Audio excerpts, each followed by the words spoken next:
Ketika kemiskinan memaksa dan pilihan hidup terasa begitu kejam, seorang pria sederhana menerima takdir tak biasa.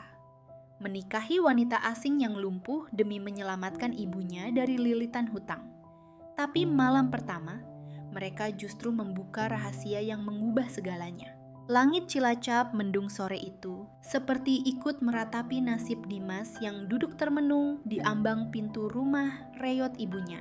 Udara lembab bercampur bau tanah basah menusuk hidungnya, namun yang lebih menyesakkan adalah kenyataan hidup yang terus membelit.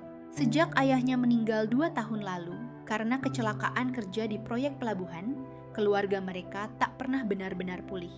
Hutang 100 juta yang ditinggalkan almarhum seolah menjadi warisan kutukan yang tak berkesudahan. Setiap minggu, Pak Rasid, rentenir kampung dengan tatapan tajam dan suara seperti cambuk, datang mengetuk pintu, menagih cicilan yang tak pernah cukup. Ibunya yang dulu kuat dan periang, kini hanya terbaring lemah, batuk-batuk. Sesekali menangis diam-diam saat listrik diputus atau beras habis. Dimas, yang hanya lulusan SMA dan kerja serabutan sebagai tukang parkir dan kuli angkut di pelabuhan, merasa dunia seperti mengepungnya dari segala arah. Tak ada jalan keluar. Hingga suatu hari, sebuah kabar datang dari kenalannya di Bali, yang kini bekerja sebagai sopir di sebuah villa mewah milik orang asing. Butuh tenaga kebun dan pelayan, gajinya lumayan. Kalau lo serius, gue bisa bantu masukin, kata rekannya melalui sambungan telepon. Dimas tak berpikir panjang. Dengan sisa uang 100.000 dan ransel butut, ia pamit pada ibunya dan naik bus malam menuju Bali. Ia tak tahu apa yang menantinya di sana, hanya harapan samar bahwa mungkin kali ini nasib mau sedikit berpihak padanya. Hari pertama Dimas menginjakan kaki di villa megah di pinggir pantai Jimbaran, dia merasa seperti alien. Lantai marmer dingin memantulkan sinar matahari pagi yang terik, dan aroma lavender dari diffuser elektronik membuatnya mual. Para karyawan lain menatapnya seperti benda asing. Matanya diperhatikan, langkahnya dinilai, bahkan napasnya pun terasa terlalu keras. Mereka mengenakan seragam bersih, wajah penuh basa-basi. Tak ada yang benar-benar ramah. Tapi perhatian Dimas segera teralihkan oleh sosok di lantai atas. Seorang wanita muda duduk di kursi roda, diam mematung menghadap laut. Rambut pirangnya tergerai seperti benang emas, dan wajahnya meski pucat menyimpan aura misterius yang membuat dada Dimas berdebar. Ia tampak seperti patung hidup, bagian dari dekorasi villa yang indah sekaligus menyedihkan. Seorang rekan, seorang pria Bali berusia sekitar 40-an, membisik pelan di samping Dimas, itu Senyorita Lucia, anak Don Mateo, pemilik villa ini. 2 tahun lalu kecelakaan mobil di Spanyol. Sejak itu dia lumpuh. Nggak pernah ngomong sama siapa-siapa. Tapi dia suka duduk di situ tiap pagi dan sore. Dimas mengangguk kecil, lalu cepat-cepat kembali menyapu jalan setapak taman belakang. Ia tak berani melihat ke atas lagi, tapi bayangan gadis itu melekat di pikirannya sepanjang hari. Ada sesuatu yang aneh. Entah kenapa, wajah pucat dan tatapan kosong Lucia terasa seperti pesan rahasia yang belum sempat diucapkan. Waktu berlalu dalam sunyi yang tak nyaman. Hari-hari Dimas di villa itu dihabiskan dengan kerja fisik, menyiram taman, membersihkan kolam, dan sesekali membantu di dapur. Namun setiap pagi dan sore, saat Lucia muncul di balkon dengan gaun putih dan wajah kosong, Dimas selalu merasa dadanya dicekik perasaan yang tak bisa dijelaskan. Hingga suatu sore yang berangin, saat dia sedang menyapu dedaunan kering di taman belakang, sebuah suara lembut menghentikan gerakannya. "Kamu dari Indonesia?" Suara itu seperti bisikan roh, lembut tapi mengguncang. Dimas menoleh refleks. Lucia masih duduk di kursi roda, menatap langsung ke arahnya. Mata birunya tajam, hidup. Dimas hampir menjatuhkan sapunya. Ia mengangguk gugup. Iya, saya dari Cilacap," jawabnya pelan. Lucia mengangguk kecil, lalu kembali menatap laut, seolah tak terjadi apa-apa. Tapi buat Dimas, dunia seolah terbalik. Kok dia bisa bicara? Bisik rekan kerjanya malam itu. Selama ini dia nggak pernah bicara ke siapa-siapa, bahkan ke ayahnya. Perasaan Dimas campur aduk antara bingung, terhormat, dan takut. Apa maksud Lucia berbicara kepadanya? Dan kenapa sekarang? Malam itu, Dimas tak bisa tidur. Kata-kata itu singkat, sederhana, tapi menembus jantungnya lebih dalam dari yang dia sadari. Sejak sore itu, ada rutinitas baru yang tak pernah dibicarakan. Tapi terjadi begitu saja. Setiap pukul 4 sore, Dimas akan membawakan secangkir teh herbal ke taman, lalu duduk tak jauh dari Lucia. Awalnya mereka hanya diam membiarkan suara debur ombak dan angin laut mengisi kekosongan. Tapi suatu hari Lucia berkata, "Kamu suka cerita?" Dan tanpa sadar, Dimas mulai menceritakan dongeng-dongeng yang ia dengar dari ibunya dulu. Tentang Jakataru, tentang Timun Mas, bahkan tentang kisah petualangan tokoh pewayangan. Anehnya, Lucia mendengarkan dengan serius. Matanya menyimak, kadang tertawa kecil, kadang bertanya. Mereka kemudian berbagi cerita tentang masa kecil Lucia di Madrid, tentang pianonya yang kini hanya jadi pajangan, tentang laut yang membuatnya merasa bebas, walau tubuhnya terkunci di kursi roda. Perlahan, jarak di antara mereka menyempit, meski tak ada satupun dari mereka yang menyadarinya secara utuh. Dimas mulai merindukan waktu-waktu itu. Setiap senyum Lucia seperti sinar matahari menembus awan hidupnya yang kelabu. Tapi ia juga sadar, semua ini rapuh. Ia hanya pelayan. Ia tak punya apa-apa. Dan setiap langkah kecil menuju Lucia terasa seperti berjalan di atas es tipis. Satu kesalahan, dan semua akan runtuh. Tapi hatinya, bodohnya hatinya, sudah mulai percaya bahwa mungkin, hanya mungkin, gadis itu juga mulai merasa hal yang sama. Suatu malam yang tenang, setelah semua penghuni villa tidur, Dimas dipanggil secara tiba-tiba ke ruang tamu utama. Jantungnya berdetak cepat. Jarang sekali seorang pelayan dipanggil oleh Don Mateo, sang pemilik villa, apalagi di jam seperti ini. Dimas mendapati pria tua itu duduk di sofa kulit, ditemani seorang pria berdasi, yang ternyata adalah pengacaranya. Wajah Don Mateo serius, sorot matanya tajam, tapi tak marah. "Duduklah," katanya singkat. Dimas menurut. Lalu tanpa banyak basa-basi, pria itu meletakkan map di atas meja dan berkata, "Aku tahu putriku menyukaimu. Aku melihat caranya memandangmu, dan aku tahu itu bukan hal biasa." Dimas kaget, ingin membantah, tapi Don Mateo melanjutkan, "Dia sudah terlalu lama menderita. Kalau kau bisa membuatnya bahagia, aku ingin kau menikahinya." Dunia Dimas terasa berhenti. Menikahi Lucia, gadis bule, anak orang kaya yang bahkan jalan saja tidak bisa. Sebagai imbalannya, lanjut Don Mateo, "Kami akan melunasi seluruh hutang keluargamu, termasuk rumah ibumu dan biaya pengobatannya. Kau akan kami anggap sebagai keluarga sendiri." Dimas terdiam, hatinya bergemuruh. Ini bukan lamaran, ini lebih mirip tawaran bisnis, sekaligus jebakan. Ia tak bisa langsung menjawab, tapi bayangan wajah ibunya yang terbaring sakit di Cilacap menghantui pikirannya malam itu. Akankah ia menjual dirinya demi menyelamatkan keluarganya? Dimas terdiam cukup lama setelah tawaran Don Mateo itu. Tubuhnya terasa dingin meski udara Bali malam itu hangat dan lembab.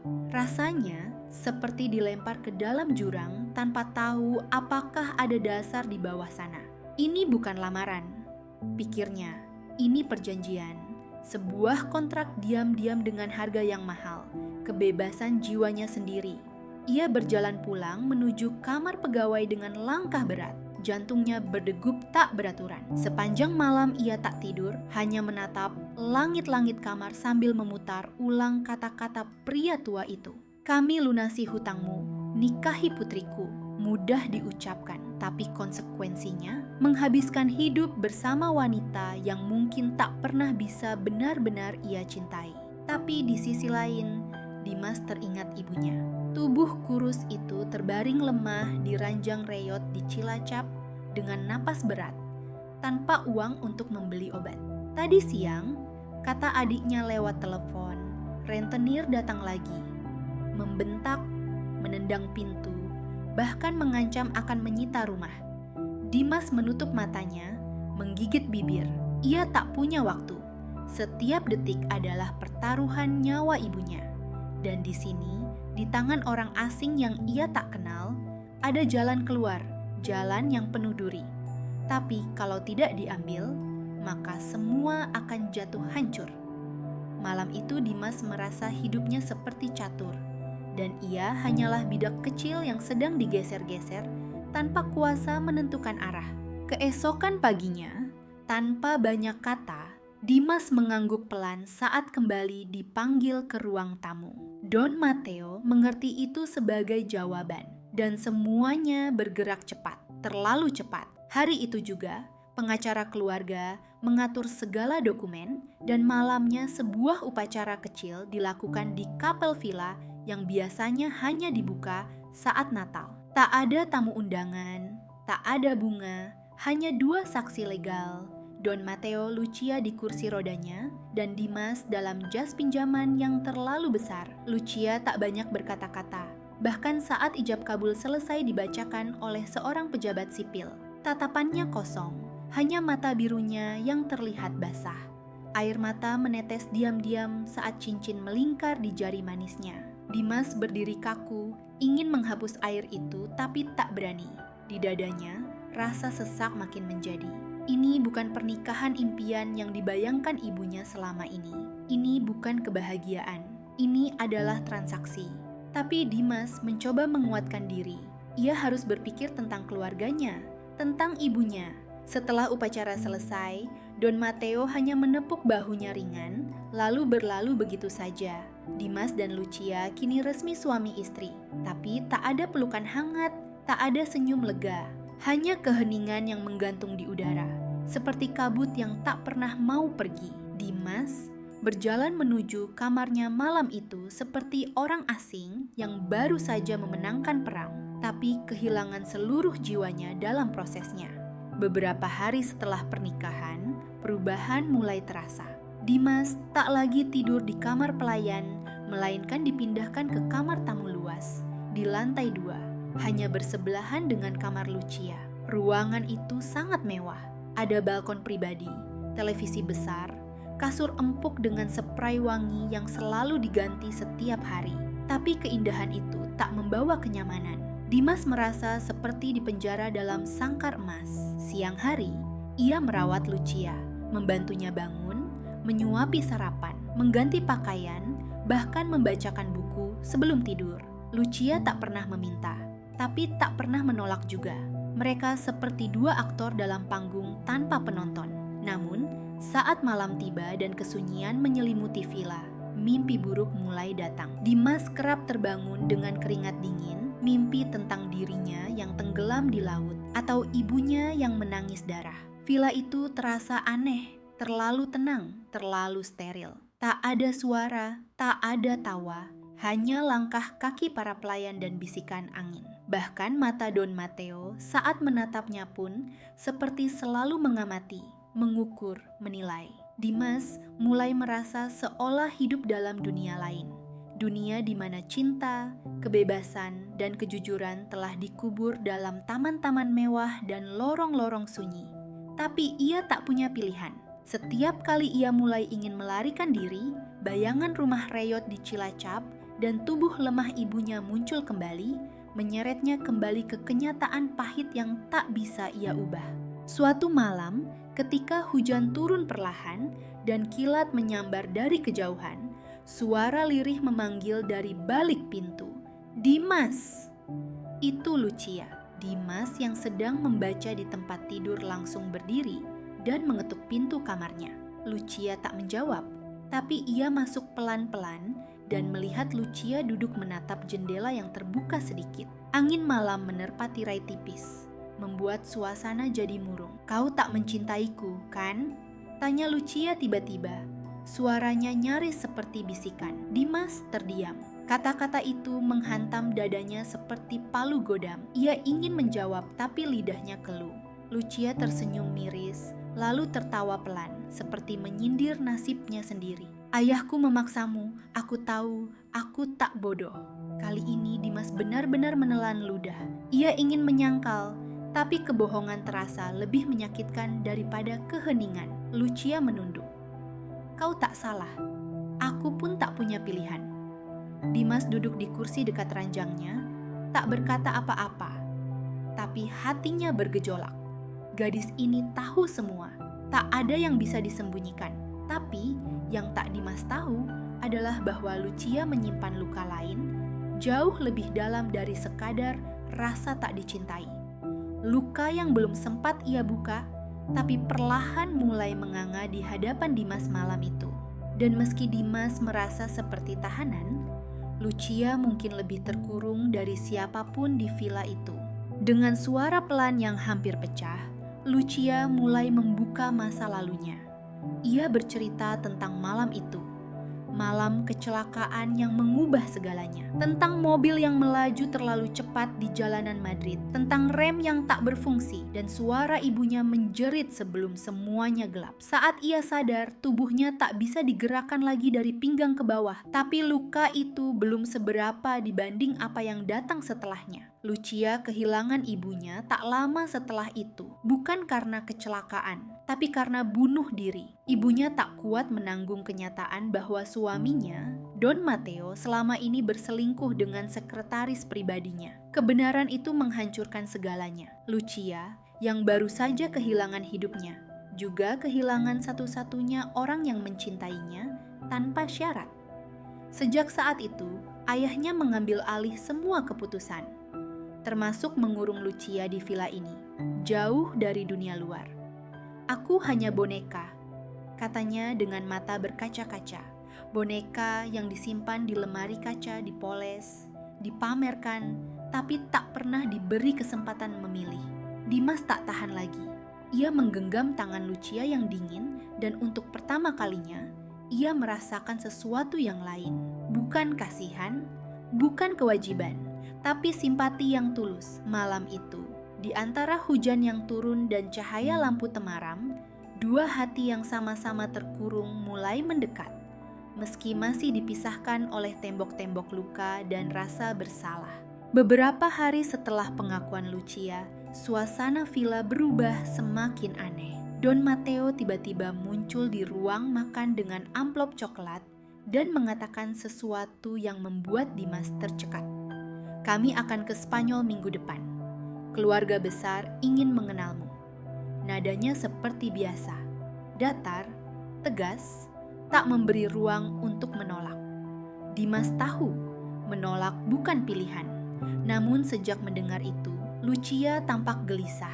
Beberapa kali Dimas menangkapnya termenung di balkon, menatap kosong ke laut, matanya seperti menahan sesuatu. Di bandara, ia menggenggam tangan Dimas dan membisik, "Hati-hati, rumah besar itu penuh senyum palsu. Mereka tak pernah benar-benar peduli. Semua hanya topeng." Dimas mencoba tersenyum menenangkan, tapi dalam hatinya muncul gelombang kecemasan. Perjalanan panjang dalam pesawat tak membuat perasaannya tenang. Lucia tak banyak bicara sepanjang penerbangan, hanya sesekali menoleh dengan mata resah. "Kau pikir ini akhir dari segalanya?" katanya pelan. Dimas menatapnya, bingung. "Tidak," lanjutnya. "Ini baru permulaan. Rumah itu bukan sekadar tempat tinggal. Itu arena pertarungan yang tak kelihatan." Dan benar saja, saat roda pesawat menyentuh landasan di Madrid dan mobil mewah keluarga menjemput mereka, perasaan ganjil di dada Dimas makin menjadi. Ada sesuatu yang menunggu mereka di rumah besar itu. Sesuatu yang tak bisa ia duga, tapi sudah siap mencabik-cabik. Madrid menyambut mereka dengan langit mendung dan angin dingin yang menusuk tulang. Mobil hitam membawa mereka ke sebuah kawasan elit di pinggiran kota. Gerbang besi tinggi, taman luas, dan bangunan tua megah yang lebih mirip kastil daripada rumah tinggal. Begitu mobil berhenti, pintu-pintu terbuka dan rombongan keluarga menyambut mereka seperti menyambut pahlawan pulang dari perang. Pelukan, cium pipi, senyum lebar, tawa yang dibuat-buat. Dimas merasa terintimidasi sejak langkah pertama masuk ke rumah itu. Semua terlalu hangat, terlalu ramah. Para sepupu Lucia, lelaki dan perempuan berpakaian mewah, beraroma parfum mahal, dan senang bertanya hal pribadi. Salah satu pria jangkung bertanya dengan aksen mencibir, "Jadi, kau dari Indonesia? Wah, dari ujung dunia rupanya." Yang lain menyambar, "Bagaimana bisa kau menikahi Lucia? Kalian pacaran berapa lama?" Lalu ada yang lain lagi, dengan wajah berseri tapi suara tajam, bertanya, "Ibunya sakit ya? Wah, berat ya. Jadi ini demi uang atau demi cinta?" Dimas hanya bisa tertawa canggung, berkeringat dingin. Tiap pertanyaan seperti pisau yang dibungkus pita. Ia merasa seperti tengah diinterogasi di ruang sidang, bukan sedang makan malam keluarga. Lucia hanya diam, wajahnya datar.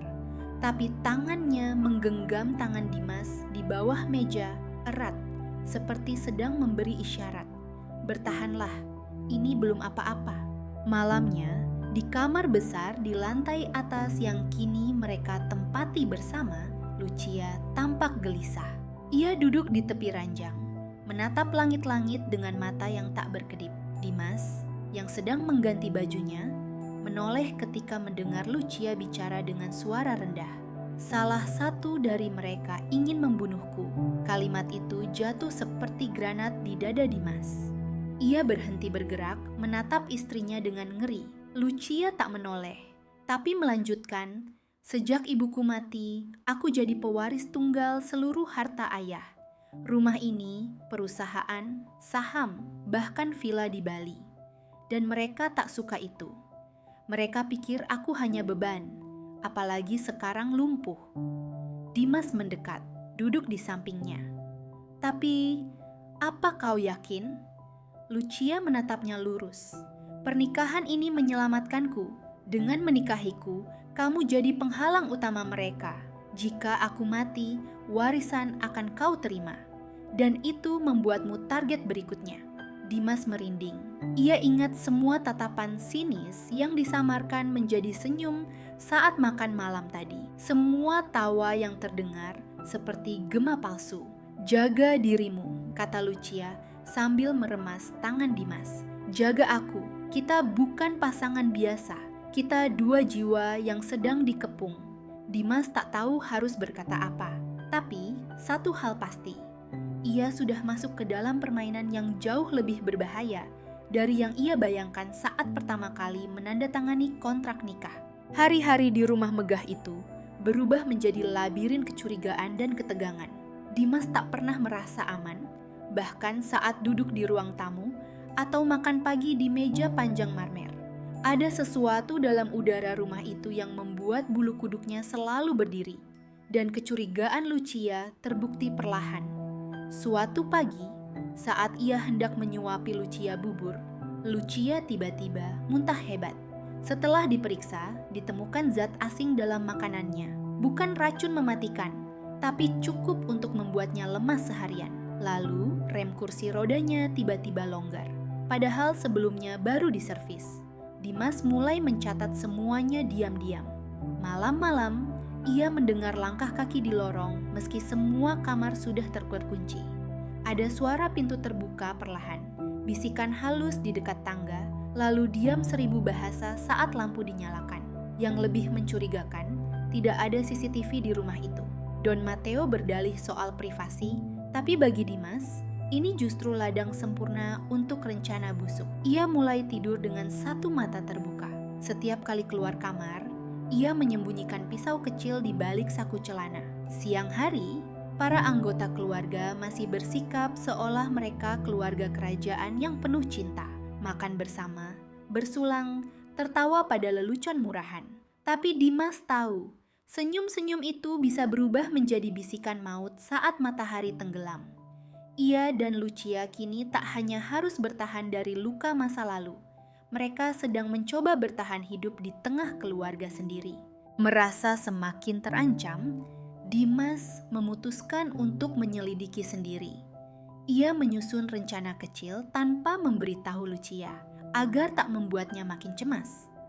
Suatu sore, ia berpura-pura pergi ke toko buku di pusat kota. Namun sebenarnya, ia hanya berkeliling taman belakang rumah dan menyelinap ke area pelayanan yang jarang dimasuki anggota keluarga. Di sana, ia mendekati para pelayan lama, orang-orang tua yang sudah bertahun-tahun mengabdi di rumah itu. Wajah mereka lelah, mata mereka dingin, seperti sudah terbiasa melihat kebusukan yang tak bisa dibicarakan. Setelah berjam-jam mencoba mendekat, akhirnya seorang pelayan tua yang bernama Vicente membisikkan sesuatu saat Dimas memberinya sebatang rokok. "Hati-hati, Senyor Dimas, mereka ingin warisan Lucia, dan sekarang hanya Anda yang menghalangi." Dimas merasa jantungnya berhenti sejenak. "Mereka?" Vicente hanya menatapnya dengan mata merah lelah, lalu menunduk, tak menjawab lebih jauh. Tapi bagi Dimas, kata-kata itu sudah cukup jadi alarm bahaya. Ia tak tahu siapa musuhnya. Bisa jadi sepupu berambut pirang yang selalu tersenyum, atau bibi tua yang suka berdoa keras. Tapi yang jelas, ia kini sendirian. Tak ada yang bisa dipercaya sepenuhnya. Bahkan Don Mateo, yang dulu seolah jadi penyelamat, kini terasa seperti bagian dari bayang-bayang yang mengintai dari balik pintu gelap. Dimas tahu, ia harus bergerak cepat sebelum segalanya terlambat. Demam Lucia datang tiba-tiba, seperti badai di malam tak berbintang. Tubuhnya panas tinggi, napasnya memburu, dan bibirnya mulai pecah-pecah. Dimas panik. Ia memanggil dokter keluarga, tapi jawaban yang ia terima hanya formalitas. "Mungkin karena stres," kata si dokter tanpa benar-benar memeriksa. Ada sesuatu yang janggal. Dimas mulai curiga bahwa ini bukan penyakit biasa, melainkan ulah seseorang. Sejak hari itu ia mengambil keputusan drastis, mengurung dirinya bersama Lucia di kamar. Ia hanya mempercayai tangannya sendiri. Ia memasak makanan Lucia dari bahan yang dibelinya sendiri di toko luar. Ia mensterilkan semua alat makan. Ia bahkan mencicipi setiap obat dan vitamin yang diberikan dokter, takut kalau racun dicampurkan. Setiap malam, ia duduk di tepi ranjang, tak berani tertidur lebih dari 1 jam. Matanya merah, pikirannya kalut. Lucia tampak semakin lemah. Tapi ia tahu suaminya berusaha menyelamatkannya. Villa itu yang dulunya tampak megah dan mewah kini menjadi penjara emas yang menakutkan. Suara langkah kaki di lorong seperti pukulan genderang kematian. Ketukan halus di pintu terdengar seperti ancaman. Bahkan bisikan pelayan terdengar mencurigakan. Dimas mulai kehilangan orientasi waktu. Hari dan malam bercampur. Tapi ia tahu satu hal pasti. Kalau ia tak bertindak cepat, Lucia bisa mati. Dan jika Lucia mati, segalanya akan selesai. Tak hanya warisan, tapi juga nyawa mereka berdua. Ia harus melawan sekalipun sendirian. Tengah malam, saat hujan mulai turun deras di luar jendela, Dimas tersentak bangun. Ia merasa ada sesuatu yang tidak beres. Lampu kamar masih menyala temaram. Namun, ada suara samar. Bunyi roda besi bergesekan dengan lantai kayu. Ia menoleh. Kursi roda Lucia bergerak sendiri, perlahan. Pelan, tapi pasti, Lucia masih terbaring di ranjang, matanya membelalak ketakutan. "Itu mereka," bisiknya lirih, gemetar. Dimas langsung melompat, mengejar bayangan yang berkelebat di lorong. Ia menelusuri gelap dengan senter kecil dari ponselnya. Napasnya memburu, jantungnya berpacu. Tapi lorong itu kosong, tidak ada siapapun, tak ada suara, hanya dingin dan sunyi yang menyergap. Ia kembali ke kamar dan mendapati Lucia menangis dengan wajah pucat pasi. "Mereka masuk," katanya. "Aku tak gila, aku lihat mereka. Mereka ingin aku mati." Dimas memeluknya erat. Ia mencium rambut Lucia yang basah karena keringat dingin. Saat itu ia tahu, ini bukan paranoia, ini nyata. Mereka sedang diburu. Villa itu tak lagi aman, bahkan kamar sendiri pun bisa disusupi. Dimas duduk sepanjang malam dengan pisau dapur di tangan. Ia mulai menyadari Jika ia tak bertindak sekarang, suatu malam mereka bisa datang dan tidak akan gagal. Satu-satunya jalan keluar adalah kabur. Tapi bagaimana? Rumah ini dijaga, dan Lucia, ia bahkan belum bisa berdiri. Tapi mereka harus mencoba sebelum semuanya terlambat. Pagi harinya, saat sinar matahari nyaris tak mampu menembus kaca tebal kamar, Dimas menghubungi pengacara keluarga, diam-diam melalui ponsel burner yang ia beli diam-diam dari toko kecil di kota. Ia meminta satu hal, agar dokumen warisan Lucia dipercepat. Segala hal legal yang bisa membuat Lucia memegang kendali penuh harus selesai secepatnya. Pengacara terkejut, tapi akhirnya setuju, karena Lucia sendiri memberi restu. Sementara itu, Dimas mulai menyusun rencana kabur.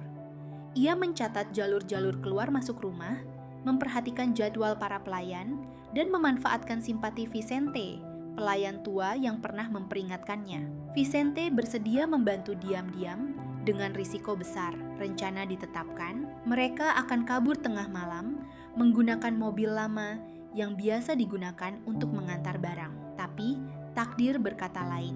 Tepat malam itu, saat Dimas sedang menyelipkan koper kecil ke bagasi dan Lucia siap di kursi roda, api membakar mobil dengan cepat, menjilat ban, menyambar atap, dan membuat kaca meledak. Lucia berteriak histeris. Vicente nyaris terkena ledakan, tapi berhasil menyelamatkan diri. Dimas berdiri terpaku, matanya menatap kobaran api yang seolah menertawakan rencana mereka. Seseorang tahu, seseorang membocorkan. Dimas sadar, ini bukan lagi soal kabur, ini soal bertahan atau mati. Dan ia harus memilih sekarang, menyerah atau lawan balik dengan cerdik. Dimas tahu, melawan secara terang-terangan hanya akan mempercepat kehancuran mereka. Ia butuh tipu muslihat, ia butuh ilusi. Maka ia menyusun rencana yang bisa membingungkan semua pihak. Ia akan pura-pura menyerah, pura-pura menceraikan Lucia, pura-pura putus asa. Ia berlatih kata-kata di depan cermin selama berjam-jam, memastikan ekspresi wajahnya tampak kecewa dan marah. Malam itu, di ruang tengah yang megah, dikelilingi para anggota keluarga yang tampak puas melihat kejatuhannya, Dimas berdiri dengan napas teratur dan suara lantang. "Aku pergi," katanya. "Aku menyerah, kalian menang. Aku lelah. Aku tak bisa hidup dengan tekanan ini. Aku akan ajukan perceraian." Beberapa sepupu tersenyum. Bibi tua mengangguk penuh kemenangan, dan Don Mateo hanya menatap dingin. Tapi Dimas tahu, di balik tatapan itu ada rasa puas. Tapi diam-diam, Vicente sudah menyelinap membawa Lucia lewat pintu samping, menyamar sebagai pasien yang akan diantar ke rumah sakit. Semuanya berjalan sesuai rencana, sampai suara pintu dibuka keras menggema. Semua kepala menoleh. Langkah kaki terdengar di marmer dingin.